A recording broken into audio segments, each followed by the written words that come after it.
বেশিরভাগ মেয়ের চরিত্র নষ্ট হওয়ার পেছনে তার মায়েরা বেশি দায়ী। যুবক ভাই, একজন মেয়ে যদি চরিত্রবান হয় তার 90% দায়ভার মাকে বহন করতে হবে, ঠিক কিনা বলেন?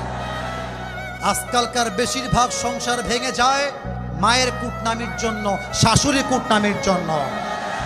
আজকালকার মেয়েরা, মুরব্বীদেরকে আমি হাত জোর করে বলছি, আব্বা জান, আমি তাফসিরের বাহিরে এই কথা বলতে বাধ্য হচ্ছি, আপনারা আমার কথাকে খারাপ দিকে নেবেন না।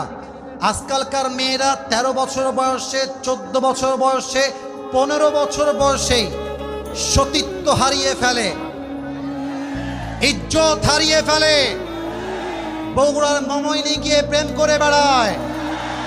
এর একমাত্র সাহস পেয়েছে তার মায়ের থেকে। যুবক ভাইরা, একটা মা যদি বলে আমার মেয়ের স্কুল হবে আমার সাথে, আমার মেয়ের কলেজ হবে আমার সাথে, আমার মেয়ে কোচিং করতে যাবে আমার সাথে, আমার বিশ্বাস বাংলাদেশে 95% মেয়ের ইজ্জত রক্ষা হয়ে যাবে। আমি অবাক হয়ে যাই সেই মাদেরকে দেখলে, যেই মায়েরা যুবকের কাছে সামান্য কয়েকটা টাকা দেখলে, একটু সরকারি চাকরি দেখলে মেয়েকে বলে যে মা এই তো সুযোগ, যা ওর ঘাড়ে ঝুলে পড়।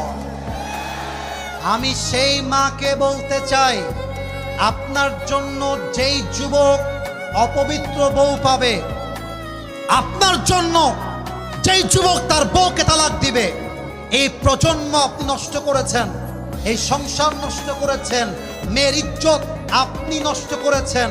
যত মেয়ে আজকে জেদি হয়েছে, এই জেদি মেয়েদেরকে আব্বা আম্মা আদর্শ শিক্ষা দিতে পারে নাই।